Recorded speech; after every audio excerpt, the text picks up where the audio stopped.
The day the alien woman spoke my name through the atmosphere itself, every satellite over Earth went blind at once. Her voice did not arrive as sound.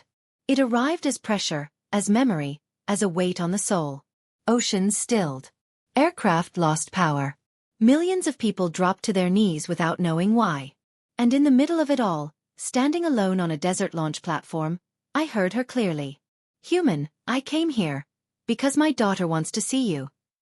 None of us were prepared for what that meant. I was not important. Not a soldier. Not a politician. Not a scientist whose name echoed through history.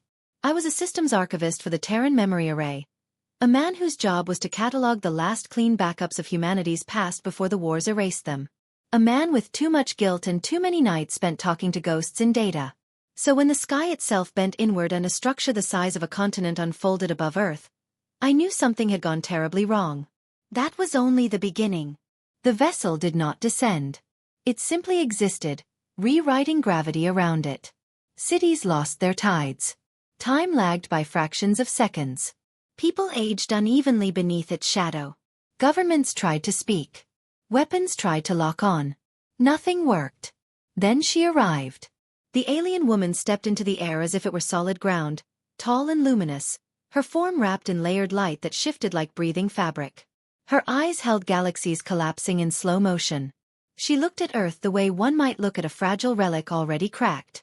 And then she looked at me. "Bring him," she said, pointing. "Before she wakes." What I saw next changed everything. They took me without restraints, without violence. Space peeled open, and I was inside the vessel, standing on a floor that felt like warm stone beneath my boots. The walls hummed softly, responding to my heart rate. I wanted to scream, but curiosity strangled the fear. "My name is Elian Mar," I said, because silence felt like surrender. "I know," the woman replied. "I have known you longer than you have known yourself." She called herself ERA of the Continuum, guardian of a civilization older than stars with names. Her people did not conquer worlds. They curated them. Observed.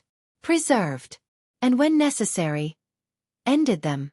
That should have terrified me. Instead, her next words did.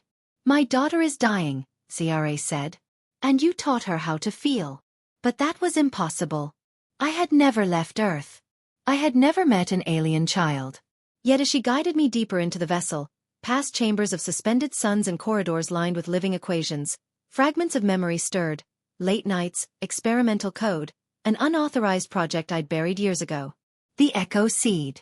I had designed it as an act of quiet rebellion. An emotional imprint hidden inside humanity's archival broadcasts, woven into the noise of our transmissions. A message not of science or threat, but of grief, love, regret. A proof that humans were more than violent statistics. I never imagined someone would hear it. Vera stopped before a vast chamber where a translucent cocoon floated in the air. Inside slept a being of light and shadow, her form unstable, flickering between possibilities. "This is Erin," CRA said softly. "She listened to your species. She changed." Erin had absorbed human stories. Loss. Sacrifice. Hope. She learned empathy, an alien concept to a species governed by flawless logic. And in doing so, she fractured. Their kind was not built to carry contradiction. "She dreams of you," CRA continued. "Dreams are fatal to us."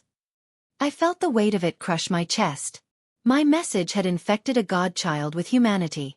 But that was only the surface truth. Halfway through the chamber, the floor shifted, revealing projections of ruined worlds. Dozens. Hundreds. Each marked with the same symbol. Earth's symbol. "The continuum doesn't preserve," I whispered. "It replaces." VRA did not deny it. They reset civilizations before emotional volatility could destabilize reality itself. Humanity was next. The vessel above Earth was not an envoy. It was a countdown. Erin was the exception. She did not want Earth erased. She wanted to understand it.